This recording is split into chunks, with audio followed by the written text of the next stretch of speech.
Hello friends. आज हम करने वाले हैं chapter number 1 chemical reaction and equation.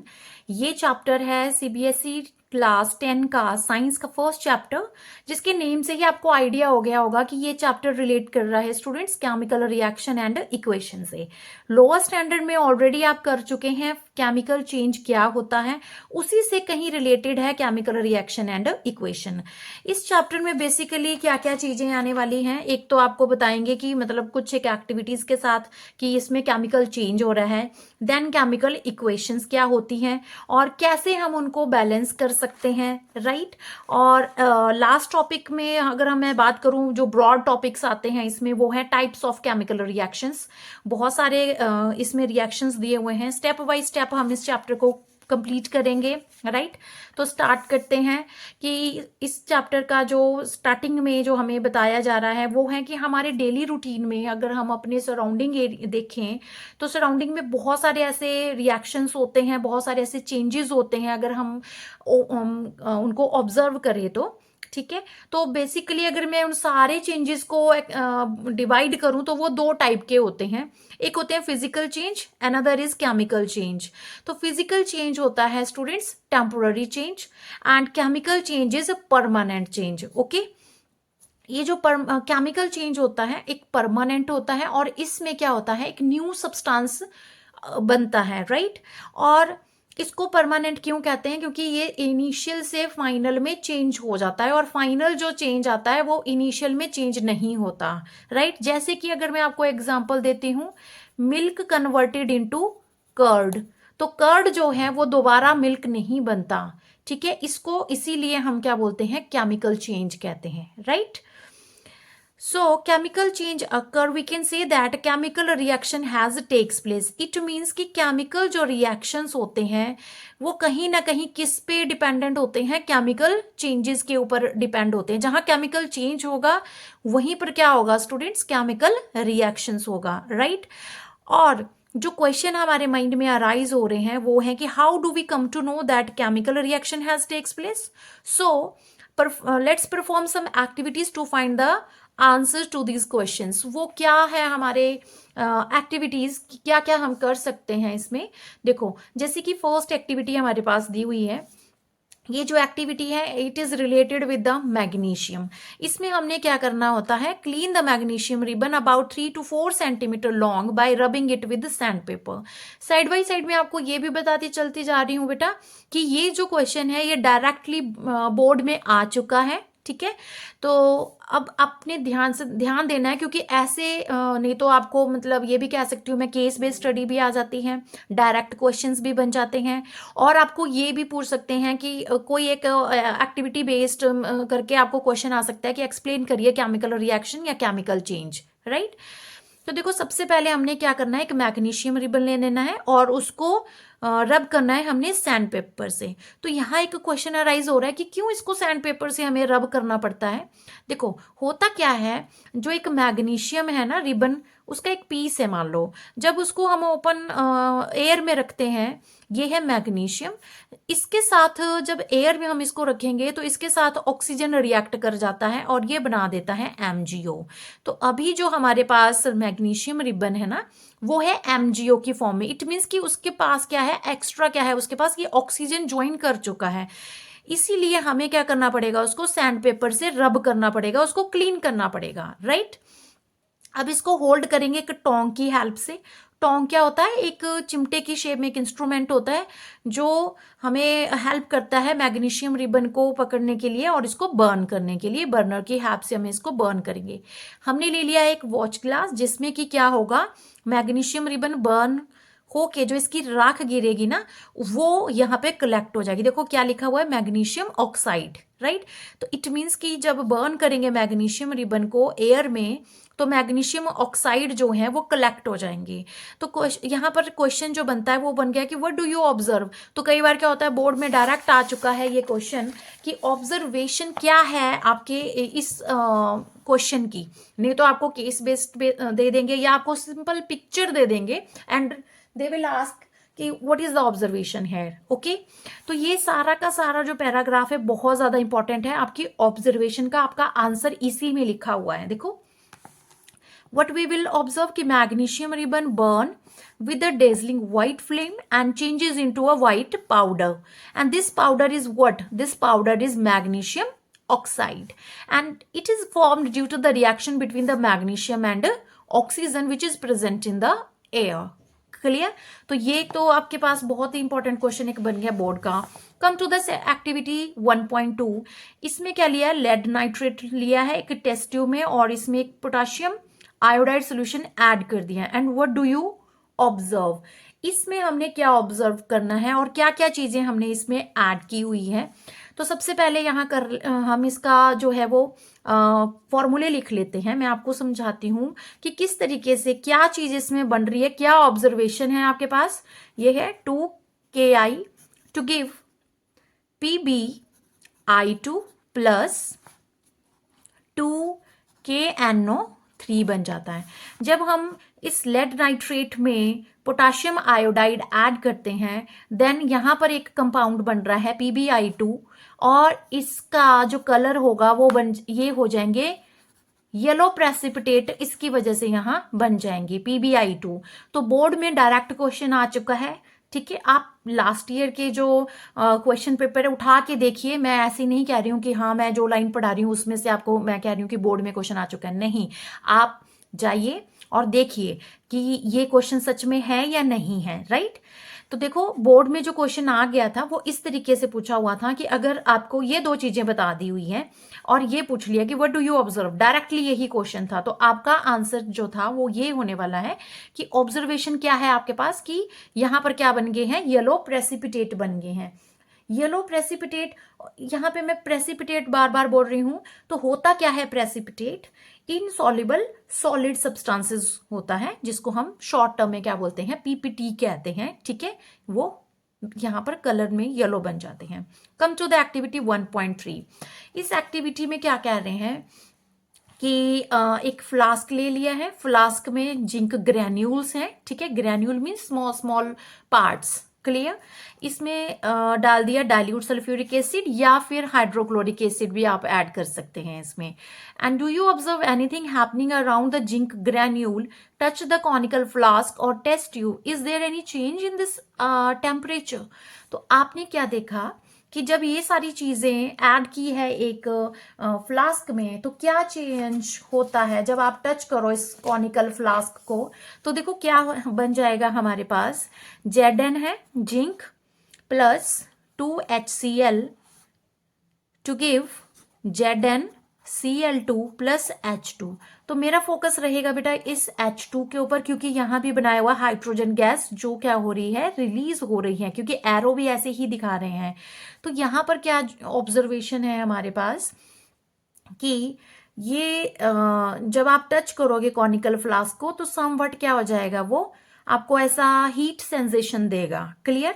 तो इन तीन एक्टिविटीज में we can say that any of the following observation help us to determine whether a chemical reaction has takes place. तो कहीं ना कहीं क्या हो रहा है? चेंज इन स्टेट है. ठीक है, स्टेट मीन्स अब नहीं तो प्रेसिपिटेट बन रहे हैं जैसे यहां बन गए. चेंज इन कलर है. ठीक है, क्योंकि कलर चेंज हो गया, यहां पर येलो कलर बन गया. इवोल्यूशन ऑफ गैस है जैसे यहां बन गई. चेंज इन टेम्परेचर है, आप इसको टच करके देखोगे. तो ओवरऑल अगर मैं बात करूं तो हम इस क्या बात कर रहे हैं? Various types of chemical reactions and their symbolic representation. ठीक है, come to the next topic that is the chemical equation. देखो हमने यहां पर मैंने आपको एग्जाम्पल दिए हैं, एरो बनाया हुआ है. ठीक है, इस चीज को क्या बोलते हैं हम? केमिकल इक्वेशन कहते हैं. बट अगर हम बात करें, अगर मैंने यहाँ Zn की जगह जिंक लिखा होता तो उसको क्या बोलते हैं हम? वर्ड इक्वेशन बोलते हैं. जैसे कि यहां पर क्या है? Magnesium plus oxygen and to give magnesium oxide. Right? तो यहां पर इस चीज को हम क्या बोल रहे हैं बेटा? वर्ड इक्वेशन, क्योंकि हम इसको वर्टिकली लिख रहे हैं. इसमें हमने सिंबल नहीं दिए, इसके एलिमेंट्स नहीं लिखे हैं. एरो के एक साइड है लेफ्ट हैंड साइड और एक साइड होता है राइट हैंड साइड। तो लेफ्ट हैंड साइड को बोलते हैं हम स्टूडेंट्स रिएक्टेंट्स और राइट साइड के बोलते हैं हम प्रोडक्ट्स। देखो याद नहीं करना है इनको, पेपर में कोई ऐसा क्वेश्चन नहीं आएगा आपको कि लेफ्ट हैंड साइड क्या होता है या राइट हैंड साइड क्या होता है, बट हाँ आपको नॉलेज होना चाहिए क्योंकि जो नेक्स्ट इसके टॉपिक्स बनेंगे या क्वेश्चंस आते हैं वो इन्हीं चीजों पे बेस्ड होते हैं, राइट। तो रिएक्टेंट के बीच में हम देख रहे हैं कि प्लस का साइन होता है क्योंकि इन दोनों ने ऐड होके क्या बनाना होता है, प्रोडक्ट बनाना होता है, राइट।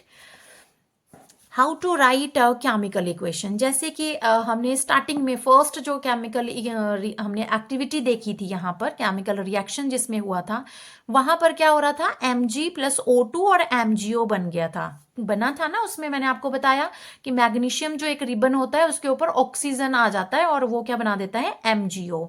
बट इसको क्या बोल रहे हैं हम, केमिकल इक्वेशन कह रहे हैं। बट क्वेश्चन अराइज क्या हो रहा है कि जितने एलिमेंट्स यहाँ है राइट हैंड साइड में, क्या उतने ही एलिमेंट्स नंबर में आपको प्रोडक्ट्स में मिल रहे हैं, तो नहीं मिल रहे हैं क्योंकि ऑक्सीजन जो है यहाँ 2, यहाँ पर है 1।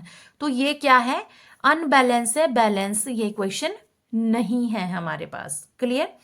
तो कैसे हम क्या करें कि ये बैलेंस हो जाए, ठीक है। सबसे पहले आप छोटी छोटी चीजों को समझो कि अगर किस तरीके से हमें मतलब नंबर जो होते हैं वो पता चलते हैं। जैसे अगर मैं यहाँ लिख देती हूँ 2mg, इट मीन्स कि यहाँ पर क्या है, 2 एटम ऑफ mg है। क्लियर।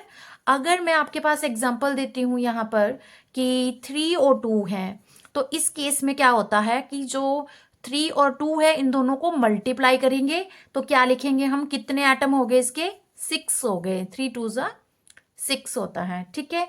अगर मैं आपके पास एग्जांपल दूं 2H2O, तो इसका क्या मतलब होता है, हाइड्रोजन कितने हैं यहाँ पे, 2 2 4 हाइड्रोजन है इसमें, और ऑक्सीजन के पास यहाँ कुछ नहीं है तो इसके सामने जितनी नंबर लिखा हुआ है ना वही ऑक्सीजन का नंबर है, तो इट मीन्स की 2 ऑक्सीजन। क्लियर। अगर मैं यहां बोलूं 2MgO, तो इट मीन्स कि 2 ही mg है और 2 ही क्या है, ऑक्सीजन है। ये एक बेसिक आइडिया दिया है मैंने आपको क्योंकि जब हम बैलेंस करेंगे इक्वेशन को तो आपके माइंड में ये सारी चीजें ऑलरेडी होनी चाहिए, then only you are able to balance the chemical equation. Okay. देखो अब यहाँ पर क्या है हमारे पास कि केमिकल इक्वेशन को कैसे बैलेंस करना है। तो कैसे हम बैलेंस करेंगे इसको, एक आपके पास यहाँ पर एग्जांपल दिया हुआ है कि वर्ड इक्वेशन है, जैसे जिंक है, सल्फ्यूरिक एसिड है, ठीक है। और इसको हम क्या बोल रहे हैं, केमिकल इक्वेशन, जिसमें कि आप इसके एलिमेंट्स लिखोगे। ये वर्ड इक्वेशन को सेम इसी में लिख दिया है।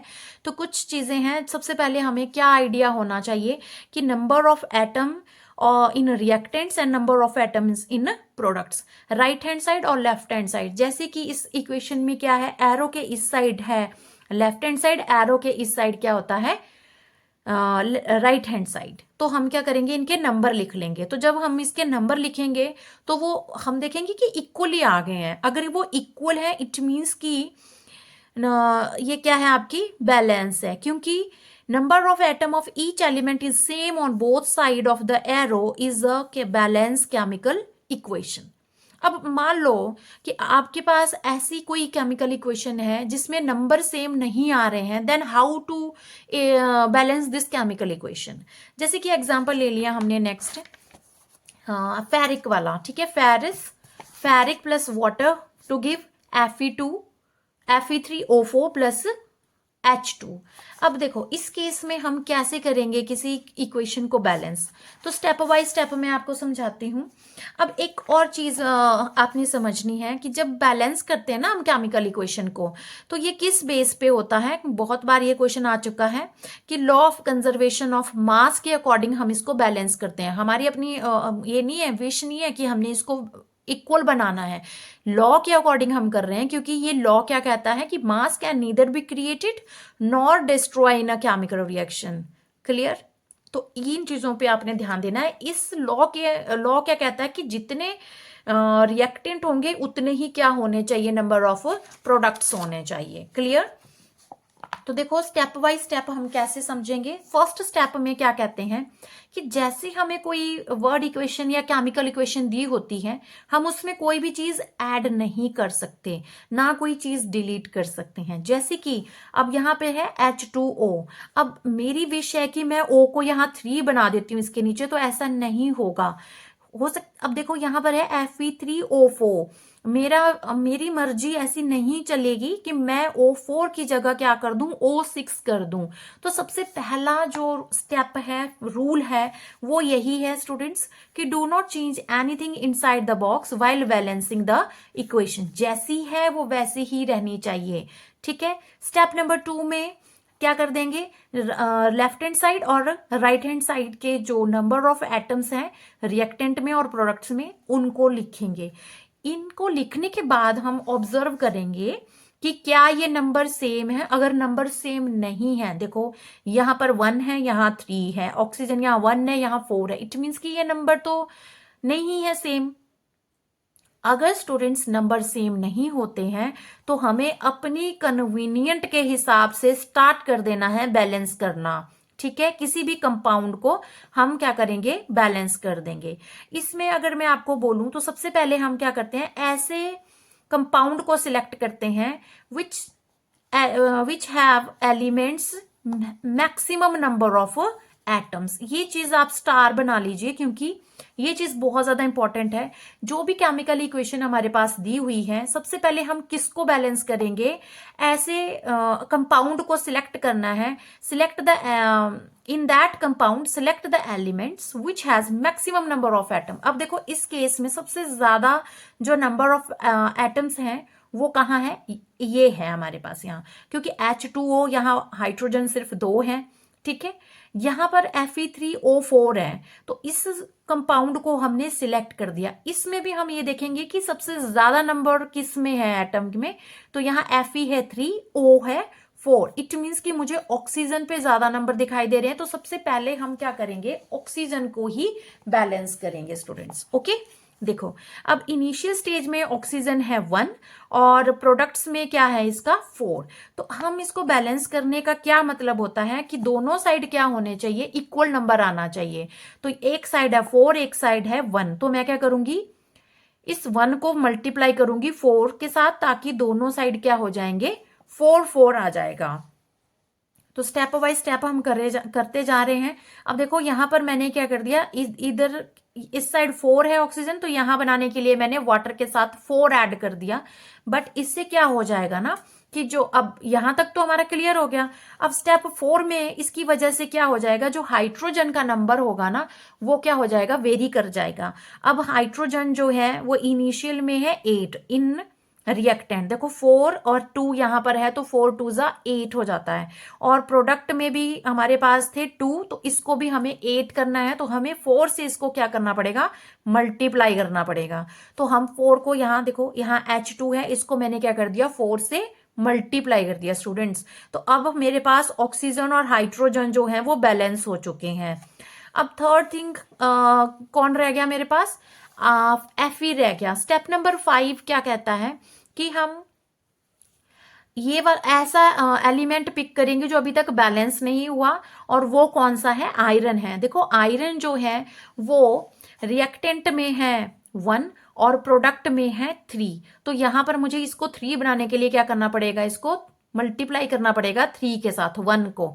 तो अब मैंने क्या कर दिया, इसके आगे 3 लिख दिया है, और जो जो नंबर जैसे जैसे हमने लिखे हैं वैसे वैसे ऑलरेडी इसमें हमने लिख लेने हैं इस केमिकल इक्वेशन में। स्टेप नंबर 6 में बोल रहे हैं कि फाइनली हमने चेक करना है correctness of the balance equation. क्या सारी जो भी हमने एलिमेंट्स लिए हैं वो सारे के सारे बैलेंस हैं।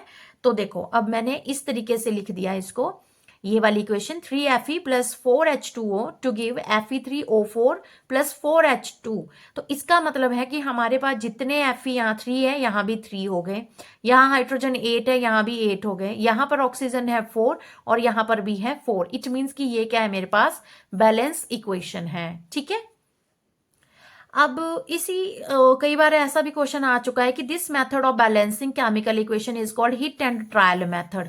कई बार डायरेक्टली आपको आ जाता है कि do balance of this equation by the hit and trial method. तो कंफ्यूज बिल्कुल नहीं भी होना है, आप जैसे आपने सीखा है स्टेप बाय स्टेप आप वैसे ही जाएंगे। ओके, अब लास्ट इसमें स्टेप आता है कि right the symbol of the physical states. देखो फिजिकल स्टेट्स कौन कौन सी होती हैं, सॉलिड, लिक्विड, गैस। और जैसे कि अब आपके पास एक दे दिया है यहाँ पे एक्स्ट्रा, एक्यू। एक्यू क्या होता है बेटा, एक्वस बोलते हैं हम इसको, एक्यू को शॉर्ट टर्म में एक्वस सोल्यूशन। इफ कब बोलते, कब लिखेंगे हम इसको, इफ द एलिमेंट्स और रिएक्टेंट्स और products is present as a solution in water.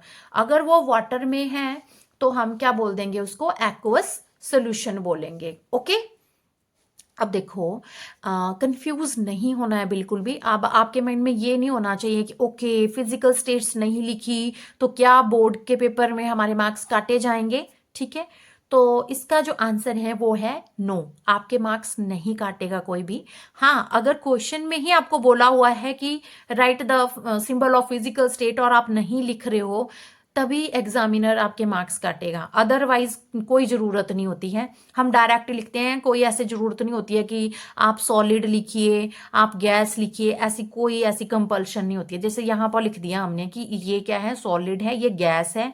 ठीक है, बट अगर आपको पूछा है तभी आप लिखिए, अदरवाइज ऐसी कोई कंपल्शन नहीं है।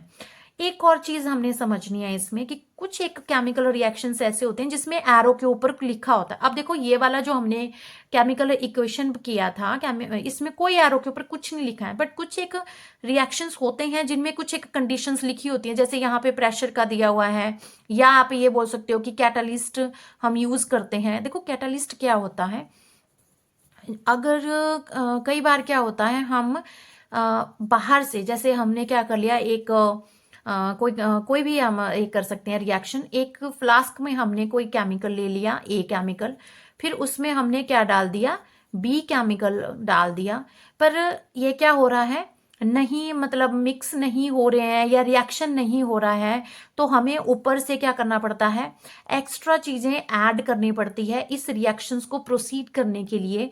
That is called catalyst. ठीक है, अब ये तो आपने पढ़ा ही होगा लोअर स्टैंडर्ड में स्टूडेंट्स, ये एक फोटोसिंथेसिस की केमिकल इक्वेशन जिसमें नेसेसरी थिंग क्या होती है, सनलाइट और क्लोरोफिल। तो ऐसे एरो के हम ऊपर लिख लेते हैं ताकि हमें ये पता चले कि इसमें कैटालिस्ट है या टेम्परेचर यूज किया या प्रेशर यूज किया। राइट, आई होप कि आपको स्टेप बाय स्टेप चीज़ें क्लियर हो रही होंगी।